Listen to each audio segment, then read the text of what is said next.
열왕기하 23장 1절에서부터 3절까지의 하나님의 말씀을 교독하시겠습니다. 1절입니다. 왕이 보내 유다와 예루살렘의 모든 장로를 자기에게로 모으고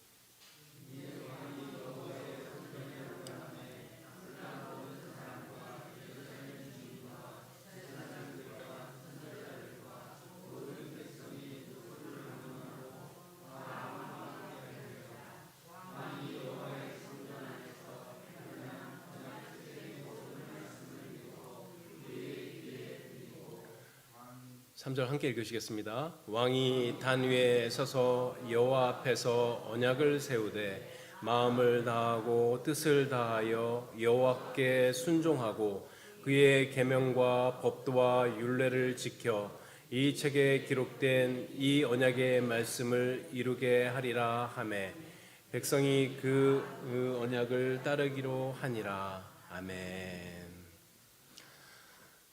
10월달은 기독교회에 굉장히 중요한 기념일이 있는 달입니다. 그런데 안타깝게도 많은 교회들이 기념일을 지키지 않아요.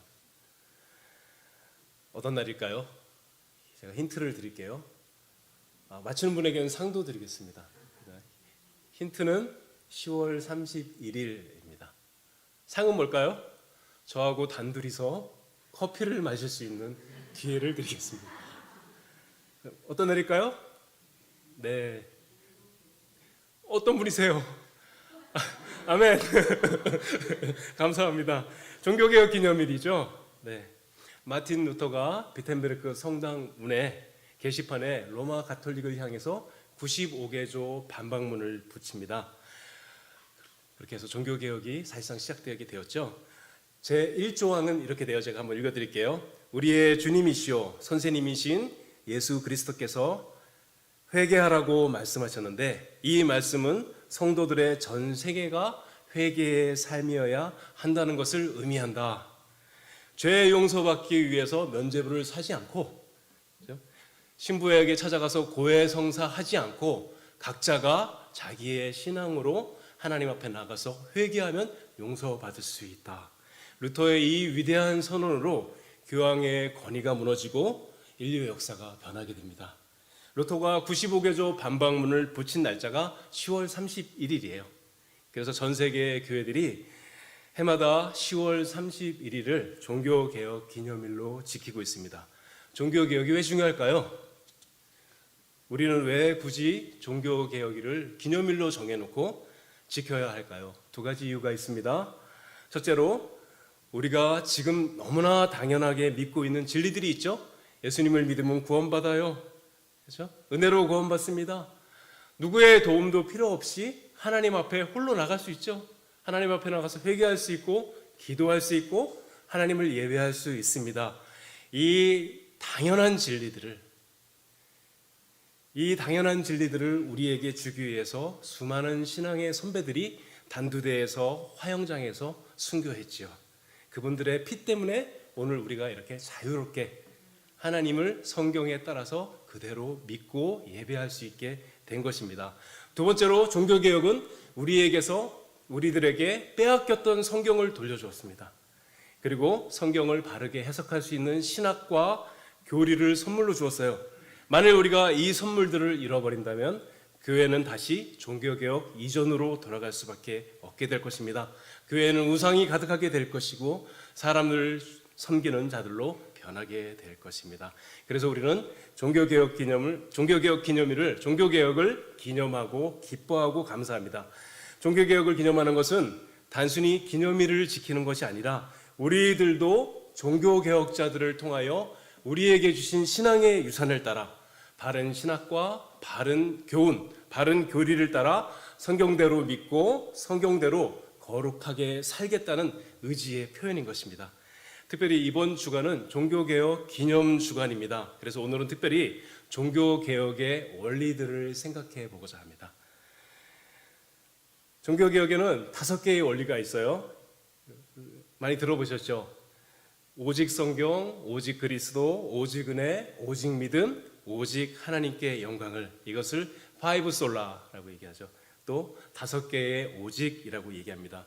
그래서 원래 오늘은 본문이 5개가 있어야 돼요. 근데 너무 많아서 그 중에서 오직 성경과 관련된 본문만 제가 읽고 전하게 되었습니다. 첫 번째 종교개혁의 원리는 오직 성경입니다. 오늘 읽은 말씀은 구약시대의 탁월한 종교개혁자였던 요시야 왕의 이야기입니다. 구약시대에도 종교개혁자들이 있었어요. 대표적인 사람으로 히스기야가 있었고 아사 왕이 있었고 오늘 읽은 본문에 요시야 왕이 있었습니다. 요시야가 얼마나 탁월했는지 열왕기하 23장 25절에서 이렇게 말합니다. 요시야와 같이 마음을 다하여 뜻을 다하며 힘을 다하여 모세의 모든 율법을 따라 여호와께 돌이킨 왕은 요시야 전에도 없었고 후에도 그와 같은 자가 없었더라. 정말 극찬이죠. 하나님께서 최고의 칭찬을 해주신 것입니다. 열왕기하 21장에 보면 이스라엘의 역사 중에서 가장 사악한 왕이 등장하는데 므낫세입니다. 요시야 왕의 할아버지예요. 이 사람은 예루살렘 성전에다가 바알과 아세라 상을 새겨놓고 그것들에게 경배하게 했죠. 하나님을 올바로 믿는 하나님의 백성과 선지자들을 잡아 죽였어요. 제사장도 잡아 죽였습니다. 여호와 하나님을 믿는 종교를 말살하는 정책을 펴나간 것입니다. 그리고 므낫세가 죽자 그의 아들 아몬이 왕이 되는데 아버지가 한 짓을 똑같이 해나가고 말입니다. 온갖 앙을 다 행하다가 아몬은 그만 살해를 당하고 말지요. 아몬의 아들이 바로 오늘 읽은 본문의 요시야입니다. 요시야가 왕이 돼서 므낫세의 할아버지 므낫세와 아몬과는 다르게 요시야는 어렸을 때부터 경건한 사람으로 성장해 나갑니다. 그리고 드디어 적당한 나이가 되고 이제 왕권을 조금 움직일 수 있는 때가 되니까 우상을 성비는 곳으로 만들어서 많이 파괴되었던 성전을 새롭게 수리하는 일을 하게 됩니다. 이때 성전을 수리하라고 맡은 사람 중에 대표적인 사람이 대제사장 힐기야인데 힐기야가 성전 수리를 맡아서 막 고치다가 뭘 발견하게 되냐면 어떤 사람이 숨겨놓은 성경을 발견하게 돼요. 모세오경을 발견합니다. 사실 얼마나 기가 막힌 일인지 몰라요. 하나님의 교회가 하나님을 섬기지 못하도록 성경을 다 불태워버린 것입니다. 언약궤 안에 있었던 모세오경만 누군가가 성전에 있는 벽 속에다가 숨겨놓은 것이죠. 이것을 발견한 거예요. 성경을 발견하자마자 율법학자인 서기관 사반이 요시야 앞에 와서 모세오경을 읽어줬죠. 모세오경을 읽어주니까 이 말씀을 듣자마자 요시야가 원통해하고 억울해하면서 옷을 찢습니다. 왜 그랬을까요? 우리가 이렇게 고생한 것이 우리 하나님의 말씀을 버렸기 때문이다. 우리가 이렇게 살아간 것은 하나님을 배반했기 때문이다. 우리가 말씀을 버렸기 때문에 이 모진 고난을 다 당했구나 하면서 애통해하면서 통곡했죠. 그렇죠? 그리고 모든 백성을 모아놓고 모세오경 전체를 읽어줍니다. 그 장면이 2절과 3절의 내용이에요. 제가 다시 한번 읽어보겠습니다. 이에 왕이 여호와의 성전에 올라가매 유다 모든 사람과 예루살렘 주민과 제사장들과 선지자들과 모든 백성들이 노소를 막론하고 다 왕과 함께 한지라. 왕이 여호와의 성전 안에서 발견한 언약책의 모든 말씀을 읽어 무리의 귀에 들리고 왕이 단 위에 서서 여호와 앞에서 언약을 세우되 마음을 다하고 뜻을 다하여 여호와께 순종하고 그의 계명과 법도와 율례를 지켜 이 책에 기록된 언약의 말씀을 이루게 하리라 하매 백성이 다 그 언약을 따르기로 하니라. 이날에 큰 회개가 일어나죠. 구약 시대의 종교 개혁이 일어납니다. 이스라엘 곳곳에서 도망간 제사장들이 다시 다 불려오고 나라에서 우상을 섬기게 했던 우상의 제사장들은 살해하고 우상을 다 파괴하고 다시 유월절을 지키게 됩니다. 성경 말씀으로 돌아가는 놀라운 일이 일어나게 된 것이죠. 잃어버렸던 여호와 하나님을 섬기는 신앙을 다시 되찾게 된 것입니다. 성경으로 돌아가서 신앙을 되찾았습니다. 성경으로 돌아가는 것이 하나님께로 돌아가는 것입니다. 그래서 모든 종교개혁은 항상 성경으로 돌아간 운동입니다. 기독교는 계시의 종교이죠. 계시의 종교라는 말은 성경의 종교라는 말입니다. 그래서 성경이 사라지면 기독교도 사라집니다. 성경의 가르침을 바르게 배우고 믿지 않으면 기독교는 타락하게 되고 우상 숭배와 샤머니즘에 빠지게 됩니다. 그리고 결국은 사람을 섬기는 종교로 타락하고 되게 말지요. 종교개혁은 1000년 동안 잃어버렸던 성경을 우리에게 다시 돌려주었습니다. 성경대로 믿게 해주었습니다. 종교개혁의 첫 번째 표어는 그래서 오직 성경입니다. 오직 성경이라는 말은 성경이면 충분하다는 말입니다. 다시 한번 잘 들으세요. 오직 성경이라는 말은 성경이면 충분하다, 이런 의미예요. 디모데후서 3장 15절과 17절에서 이렇게 말씀합니다. 제가 읽을게요. 또 어려서부터 성경을 알았나니 성경은 능히 너로 하여금 그리스도 예수 안에 있는 믿음으로 말미암아 구원에 이르게 하는 지혜가 있게 하느니라. 모든 성경은 하나님의 감동으로 된 것으로 교훈과 책망과 바르게 함과 의로 교육하기에 유익하니 이는 하나님의 사람으로 온전하게 하며 모든 선한 일을 행할 능력을 갖추게 하려 함이라. 그렇습니다. 성경이면 충분합니다. 성경이면 충분하다는 말은 사람은 누구이고 하나님은 누구시고 예수 그리스도는 누구이고 구원은 어떻게 받아야 하며 구원받은 사람은 어떻게 살아야 하는지 성경이 완벽하게 설명해 주고 있다는 말씀입니다. 성경은 우리가 신앙생활에 필요한 모든 신앙의 원리들을 우리에게 가르쳐 주고 있습니다.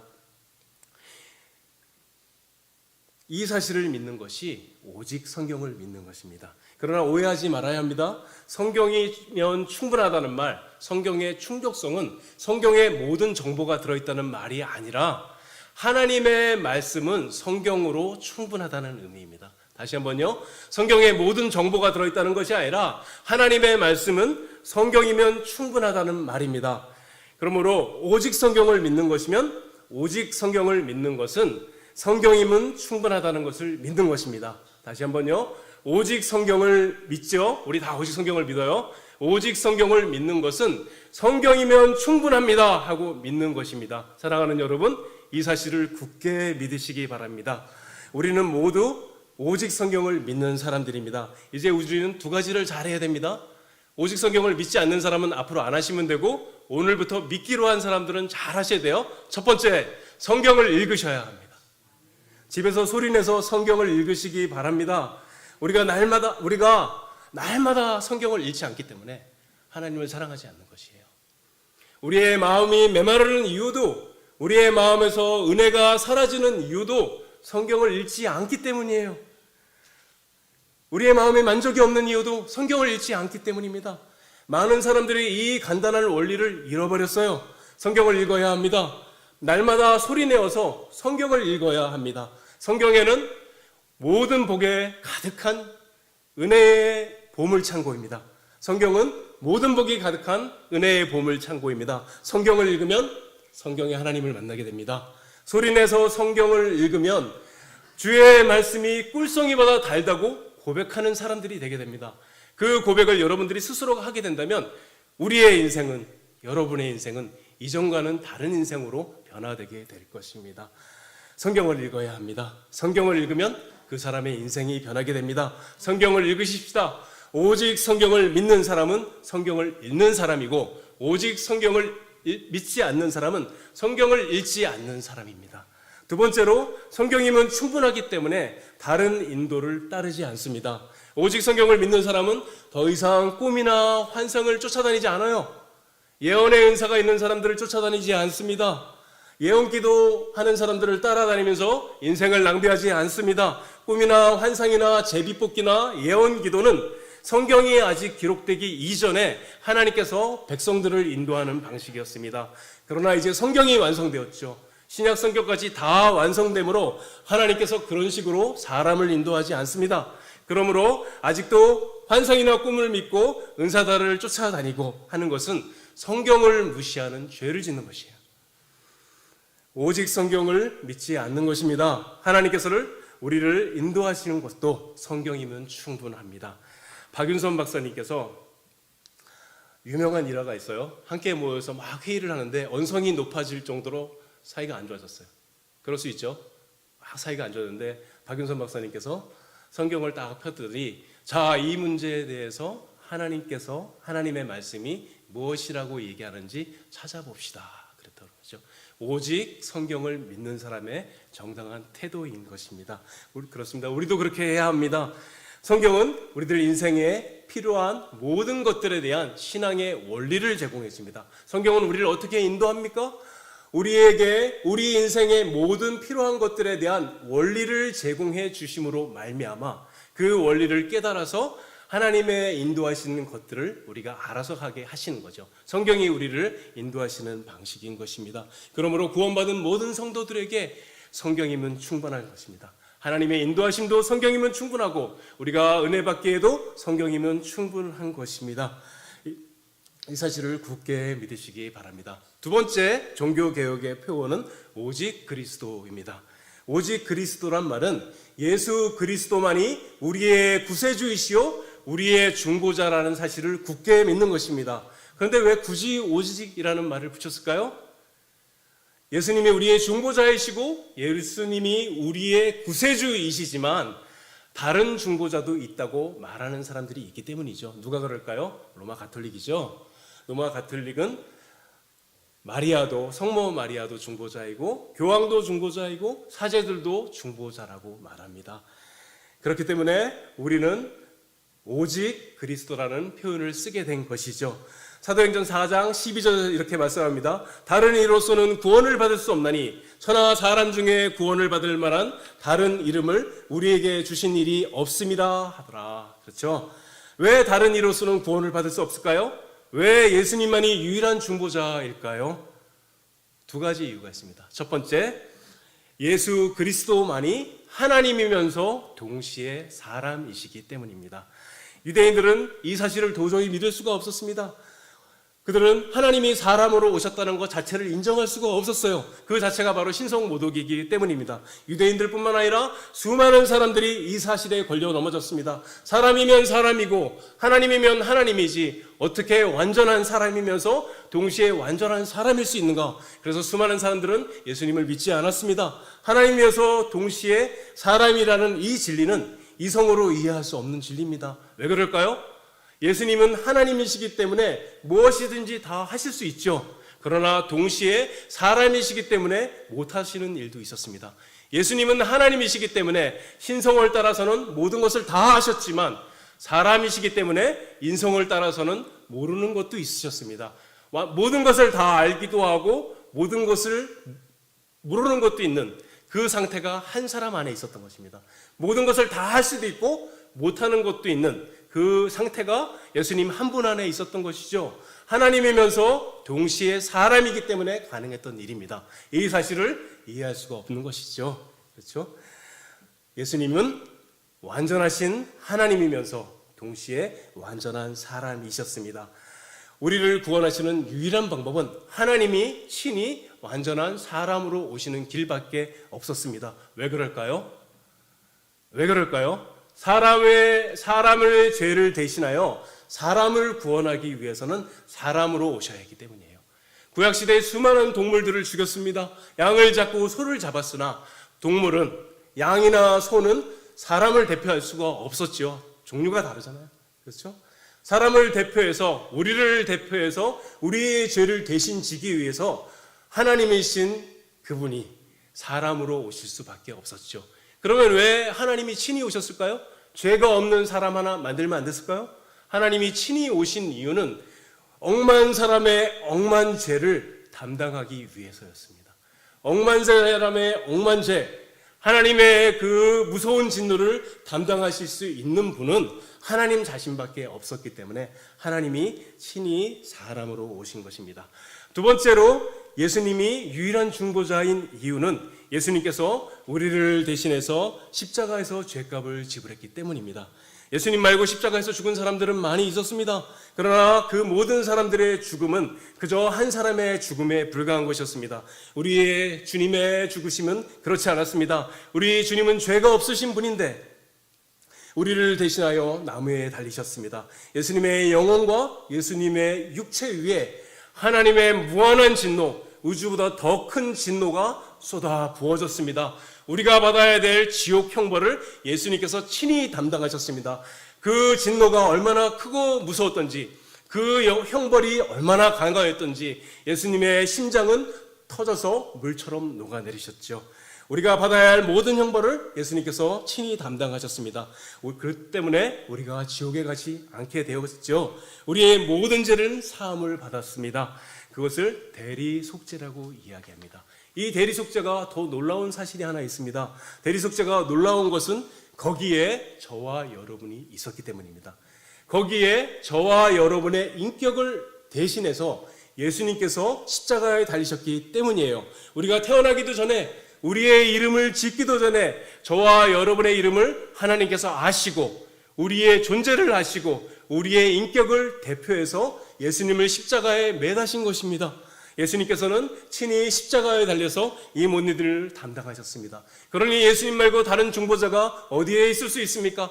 그러니 예수님 말고 어디에 다른 구세주가 있을 수 있습니까? 감히 누가 예수님 말고 다른 사람을, 다른 존재를 우리의 중보자라고 말할 수 있으며 우리의 구세주라고 말할 수 있겠습니까? 다른 중보자는 없습니다. 다른 구속자는 없습니다. 오직 그리스도만이 우리의 중보자이시고 우리의 구속자이십니다. 이 사실을 굳게 믿으시기 바랍니다. 오직 그리스도를 믿으시기 바랍니다. 세 번째 종교개혁의 표어는 오직 은혜입니다. 우리가 많이 봐왔던 그림이 있습니다. 여러분들 잘 생각하면서 들으세요. 어떤 그림이냐면 하나님 아버지가 진노하시는데 그 앞에서 무서움에 우리가 떨고 있죠. 근데 그 앞을 딱 가라막으면서 예수님께서 우리를 살려달라고 하나님 아버지께 비는 장면이죠. 그런 그림 비슷한 거 본 적 있으시죠? 혹은 그런 이야기를 들어보신 적이 있으시죠? 잘못된 그림입니다. 잘못된 가르침이에요. 그렇지 않습니다. 하나님과 예수님과 우리의 관계를 여러분이 그렇게 생각하고 있다면 잘못 알고 계신 거예요. 그렇지 않습니다. 하나님은 그런 분이 아닙니다. 하나님은 우리를 향하여 날마다 진노하시는 하나님이 아닙니다. 정반대입니다. 하나님은 창세전부터 저와 여러분을 한없이 사랑하셨습니다. 얼마나 사랑하셨을까요? 아들을 보내시기까지 사랑하셨죠. 창세전에 하나님 아버지께서 우리를 사랑하셔서 우리를 구원하기 위해서 아드님을 보내기로 작정하셨죠.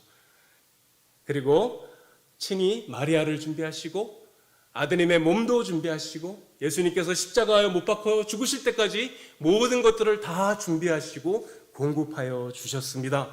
그리고 하나님이 살아계신 것도 알지 못하고 천국과 지옥도 알지 못하고 오히려 예수 그리스도를 싫어했던 저희들에게 예수의 피를 발라서 하나님의 백성 삼아 주셨죠. 믿을 마음도 없었는데 십자가에 마음이 끌리게 해주셨습니다. 교회에 다니기 싫었는데 십자가 사랑을 알게 하여 주시고 남들은 믿어지지 않는 예수 그리스도가 저와 여러분의 마음에 믿어지게 해주셨습니다. 우리는 아무것도 한 일이 없는데 하나님께서 우리를 하나님의 자녀 삼아주시고 자녀 되는데 필요한 모든 것들을 하나님께서 홀로 다 이루신 것입니다. 그래서 하나님께서 우리에게 구원을 선물로 주셨습니다. 믿음도 선물로 주셨습니다. 그렇기 때문에 우리는 오직 은혜라고 얘기합니다. 사람은 100% 하나님의 은혜가 아니면 누구도 구원을 받을 수 없습니다. 아무리 노력을 해도 아무리 애를 써도 구원할 수 없고 우리를 구원하신 일에 물 한 방울도 보탤 수가 없는 것입니다. 왜 그럴까요? 로마서에서 그 이유를 알려주겠습니다. 로마서 3장 10절에서 15절을 제가 읽겠습니다.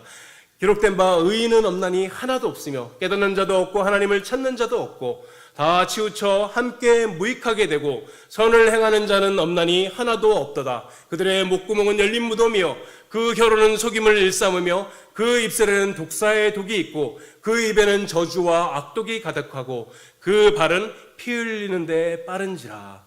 지금 읽은 이 로마서 말씀은 모든 사람이 처한 타락의 상태를 잘 설명해 주고 있습니다. 모든 사람은 생각과 욕망과 말과 행동이 언제나 죄된 요소가 포함되어 있죠. 이것을 전적인 타락, 전적인 부패라고 이야기합니다. 아무리 선한 일을 해도 거기에 하나님을 대적하는 죄된 욕망이 들어있는 것이죠. 그래서 다 치우쳐 선을 행하는 사람이 하나도 없으며 저주와 악독이 가득한 존재가 되었습니다. 하나님을 찾기는커녕 하나님을 미워하는 마음이 가득한 것이 인간의 본성입니다. 그런데 성령 하나님께서 우리를 찾아와 주셔서 우리의 영혼을 거듭나게 해주셨습니다. 믿었기 때문에 거듭난 것이 아니라 하나님께서 우리에게 찾아오셔서 우리의 영혼을 거듭나게 해주셨기 때문에 우리가 예수 믿는 사람이 되었습니다. 그렇기 때문에 구원은 철저하게 은혜로만 가능한 것입니다. 오직 은혜가 아니면 구원받을 사람이 아무도 없는 것입니다. 오직 은혜로 구원받은 사람은 그렇기 때문에 아무것도 자랑할 수가 없는 사람인 것을 뼛속 깊이 인식하는 사람입니다. 그래서 오직 은혜로 구원받았다는 것을 가슴 깊이 새긴 사람은 자랑하지 않으려고 몸부림치는 사람이에요. 자랑하지 않으려고 노력해도 우리들은 다른 사람에게 우리 자신을 자랑하기를 기뻐하는 사람입니다. 기억하십시오. 우리는 아무것도 아닌 존재예요. 길거리에 벌레요, 골목에 돌아다니는 똥덩어리 같은 존재들인데 하나님께서 아들의 피 발라 하나님의 은혜로 우리를 구원해 주셨습니다. 자랑하면 안 됩니다. 교회에서도 세상에서도 우리를 자랑하는 마음을 다 내려놓고 우리 하나님만 높이는 사람이 되겠다 결심해야 합니다. 이것이 바로 오직 은혜를 믿는 사람의 삶의 태도인 것입니다. 또한 오직 은혜로 구원받았다는 것은 우리에게 큰 위로를 줍니다. 어떤 위로일까요? 넘어지고 실패한 자리에서 하나님의 더 큰 은혜를 바라볼 수 있게 합니다. 우리가 잘나서 구원하신 것도 아니요, 우리가 뭘 한 것이 있어서 은혜를 주신 것도 아니요, 우리는 아무것도 한 일이 없는데, 우리는 그저 못난 인간일 뿐인데, 무가치한 인간일 뿐인데 은혜 주셔서 구원하여 주셨습니다. 그러니 또 실패했습니다. 또 넘어졌습니다. 또 죄악 가운데 뒹굴고 있습니다. 원래 그런 인간이오니, 원래 안 되는 인간이오니 주님 저를 불쌍히 여겨주셔서 더 큰 은혜를 주시옵소서 하고 고백할 수 있습니다. 왜요? 오직 은혜로 구원받은 사람이기 때문입니다. 그렇기 때문에 오직 은혜로 받은 사람은 하나님께 아부하려는 행동을 하지 않습니다. 우리들도 그렇게 해야 돼요. 내가 무엇을 하면 하나님께서 날 잘 봐주실 것이라는 생각을 버려야 돼요. 아부하려는 생각을 버려야 되고 뭐가 있어야 됩니까? 감사합니다. 마땅히 드리는 것입니다. 제가 이것을 해놓고 잘난 척했다면 용서해 주시옵소서. 이것을 드립니다. 저의 인생을 드립니다. 저의 모든 것을 다 드렸으나 너무나 부족해서 죄송하고 민망할 따름이 옵니다. 저를 불쌍히 여겨주시옵소서. 오직 은혜를 믿는 사람의 신앙의 정당한 태도인 것입니다. 이 태도를 우리 모두 다 가졌으면 좋겠습니다. 네 번째 종교개혁의 표현은 오직 믿음입니다. 제가 신학대학원 우리 합신에 입학할 때 이상한 일이 있었어요. 교수님들이 이제 시험 본 다음에 면접을 보거든요. 질문합니다. 면접 볼 때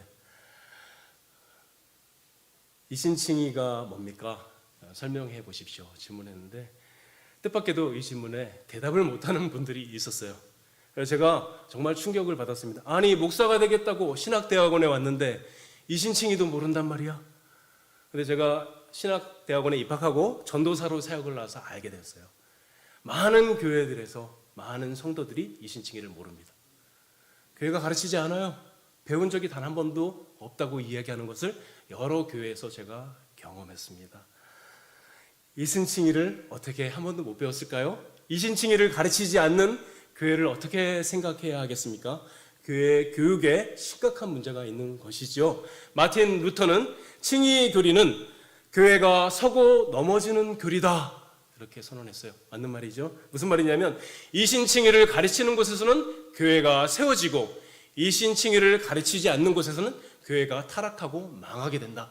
이 얘기를 한 것입니다. 루터도 처음부터 이신칭의를 몰랐습니다. 루터는 수도사가 되고 늘 불안한 날들을 지냈죠. 날마다 지독한 고행을 하면서 죄를 이기려고 노력했어요. 죄된 욕망이 올라갈 때마다 금식하고 무릎으로 계단을 올라가고 채찍으로 등을 때리면서 지냈습니다. 잠시 금식을 할 때는 죄를 짓고 싶은 마음이 사라졌는데 잠시 지나고 나면 다시 욕망이 올라오죠. 얼마나 심하게 고행을 많이 했는지 수도원에서 루터에게 고행 금지 명령을 내렸습니다. 그러나 루터의 마음에는 안식이 없었어요. 왜냐하면 날마다 새로운 죄를 짓기 때문입니다. 하나님의 진노가 두려웠습니다. 의로우신 하나님 앞에 내가 어찌 설 수 있을까? 그러던 어느 날 루터가 로마서와 갈라디아서를 읽고 공부하면서 복음을 깨닫게 됩니다. 인간의 공로와 노력으로 구원을 받는 것이 아니라 오직 믿음으로 의롭게 된다는 이신칭의의 교리를 깨닫게 된 것이죠. 루터가 깨달은 말씀은 바로 로마서 1장 17절의 말씀입니다. 제가 읽어보겠습니다. 복음에는 하나님의 의가 나타나서 믿음으로 믿음에 이르게 하나니 기록된 바 오직 의인은 믿음으로 말미암아 살리라 함과 같으니라. 사랑하는 여러분, 오직 믿음으로만 의롭게 된다는 이 진리를 굳게 붙드십시오.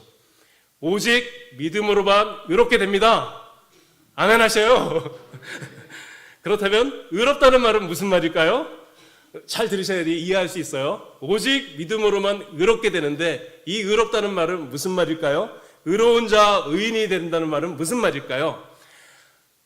태어나는 순간부터 죽을 때까지 단 한 번도 죄를 짓지 않고 계속 있으면 의로운 자예요. 단 한 번도 죄를 짓지 않고 계속 있으면 어떻게 죄를 안 지으면 될까요? 십계명 지키면 될까요? 자세하게 설명드릴게요. 마음을 다하고 목숨을 다하고 뜻을 다하고 힘을 다해서 모든 일을 행하는 것이 그것이 바로 죄를 짓지 않고 살아가는 것이요. 불가능합니다. 잠을 잘 때도 밥을 먹을 때도 길을 걸을 때도 마음을 다하고 목숨을 다하고 뜻을 다해서 하나님을 사랑하는 마음으로 해야 해요. 인간으로서는 할 수가 없는 일입니다. 그런데 예수님께서 우리를 대신해서 전생애 동안 완벽하게 이 일을 행하신 것입니다. 완벽하게 순종하셔서 예수님께서 의를 획득하셨어요. 의로움을 획득하신 것이에요. 그래서 예수님을 믿는 자에게 이 의로움을 전가해 주신 것이죠. 그래서 예수를 믿으면 의로워지는 것이에요. 그래서 이것을 이신칭이라고 이야기합니다. 예수님의 순종을 우리의 순종으로 여겨주신 것입니다. 사랑하는 여러분, 이 사실을 굳게 믿으시기 바랍니다. 사람이 의롭게 되는 유일한 방법은 예수님과 예수님께서 하신 일을 믿는 것입니다. 쉽게 말하면 구원을 받으려면 예수님과 예수님께서 하신 일을 믿는 것밖에 다른 방법이 없습니다. 예수님을 믿는 것은 무엇을 믿는 것일까요? 큰일 났습니다. 제가 이걸 질문을 하면 이게 큰일 난 거예요. 왜냐하면 우리 유초등부 아이들과 중고등부 아이들은 다 알아요. 이제 어른들은 모르면 어떡합니까? 제가 여러분들을 위해서 안 물어보겠습니다. 구원을 받으려면 무엇을 믿어야 할까요? 첫 번째, 예수님은 하나님이면서 동시에 완전한 사람입니다. 이 사실을 믿어야 돼요. 두 번째, 예수님은 나를 대신하여서 전생애 동안 순종하셨습니다. 세 번째, 예수님께서 나의 죄를 대신하여 십자가에 못 박혀 죽으시고 부활하셨습니다. 이 세 가지 사실을 여러분이 마음으로 굳게 믿으면 구원받은 사람입니다. 혹시 안 믿는 분 계세요? 괜찮습니다. 지금 믿으세요. 혹시 몰랐어도 괜찮아요. 지금 믿으세요. 지금 이 세 가지를 마음으로 믿으세요.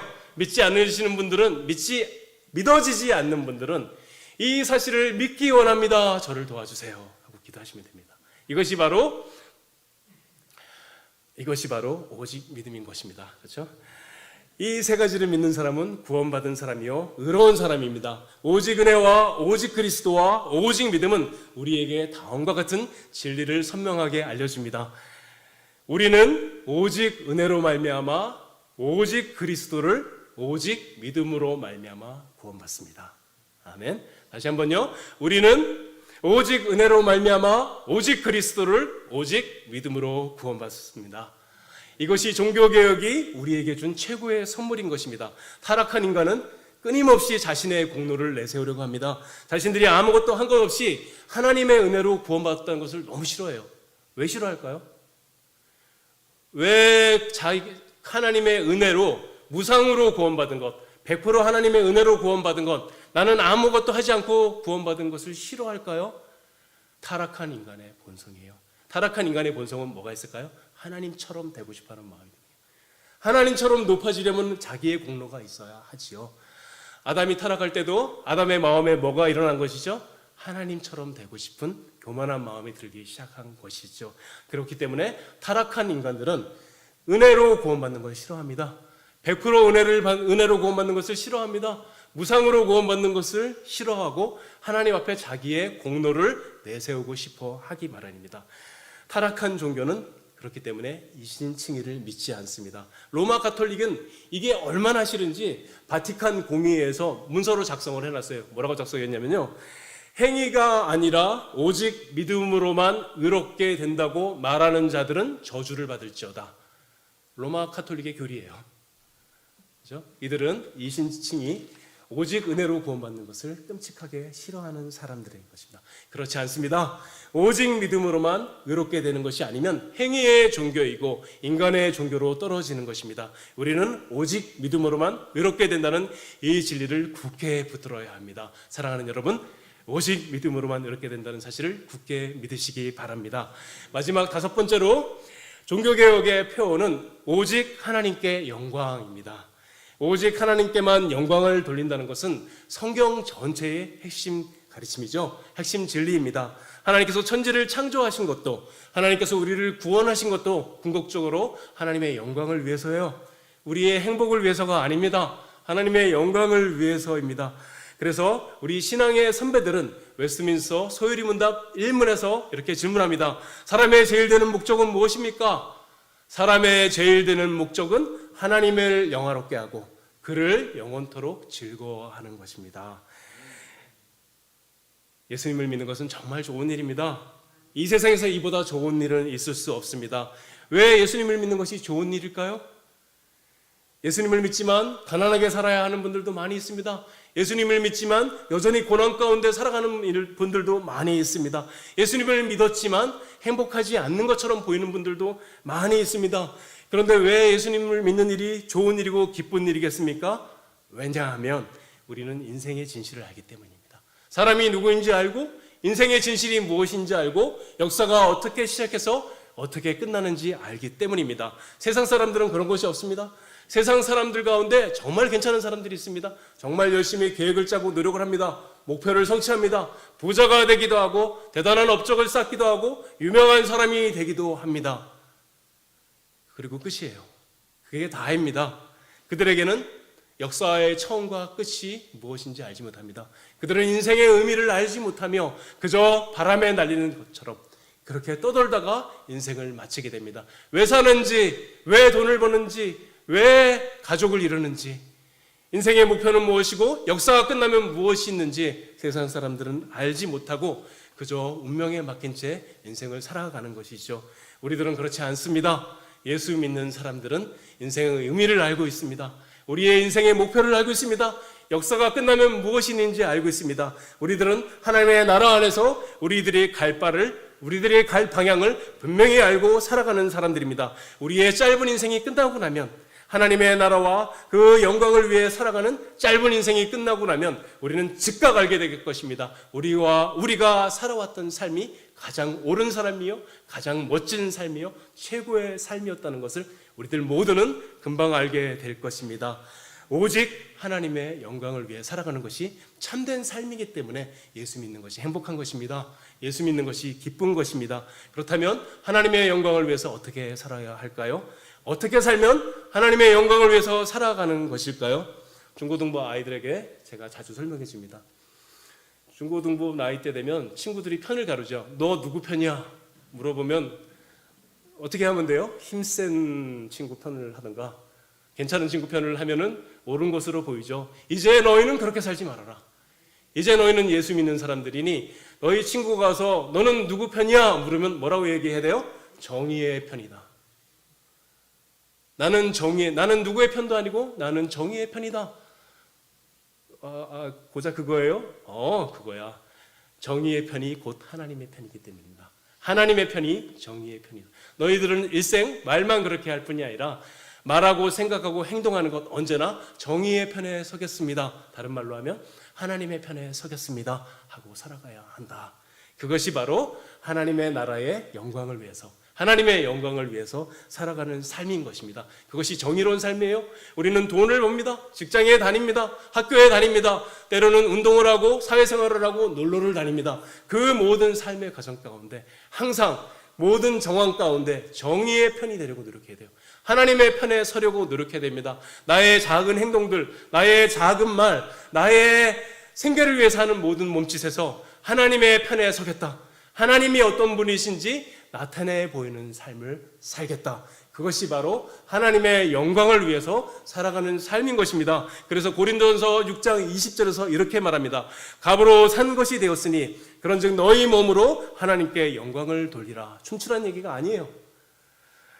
고린도서 10장 31절에서 이렇게 이야기합니다. 그런즉 너희가 먹든지 마시든지 무엇을 하든지 다 하나님의 영광을 위하여 하라. 하나님의 편에 서서 하라는 말인 것이죠. 우리가 이렇게 살아갈 때 오직 하나님께 영광을 돌리는 삶을 살아가는 것입니다. 우리의 이런 삶을 보고 다른 사람들이 뭐라고 얘기해요? 저 사람이 믿는 예수 그리스도가 진짜로 있나 보다. 저 사람이 믿는 하나님은 정말 살아있는 하나님인가 보다 하면서 믿지 않는 사람들도 우리의 삶을 보고 하나님께 영광을 돌리는 것입니다. 우리 모두 이렇게 살았으면 좋겠습니다. 오늘 배운 파이브솔라 5가지 오직을 기억하시기 바랍니다. 오직 성경은 성경이면 성경만으로 충분하다는 이야기입니다. 오직 그리스도는 오직 예수 그리스도만이 우리의 중보자이고 구속자라는 것을 믿는 것입니다. 오직 은혜는 하나님께서 우리 구원에 필요한 것들을 모두 준비하시고 모두 우리에게 주셨다는 것을 믿는 것입니다. 오직 믿음은 하나님 앞에, 사람이 하나님 앞에 설 수 있는 유일한 방법은 오직 예수 그리스도를 믿는 것밖에 없다. 오직 믿음으로만 의로워진다는 것을 믿는 것입니다. 오직 하나님께 영광을 돌리는 삶은 특별한 행위를 하고 이상한 종교 행위를 하는 것이 아니라 하나님께서 우리에게 주신 삶의 자리에서 성실하게 최선을 다해서 하나님의 편에 서서 하나님의 하나님 되심이 나타나도록 살아가는 생활을 하는 것입니다. 그것이 바로 하나님께 영광을 돌리는 생활인 것입니다. 오늘 종교개혁 주간을 맞이하여 종교개혁의 표 슬로건인 파이브솔라 5가지 오직을 함께 배웠습니다. 우리 신앙의 선배들이 물려준 이 위대한 신앙의 유산을 우리 교회 모두가 잘 배우고 잘 익혀서 또 다른 사람들에게 전하고 가르쳤으면 좋겠습니다.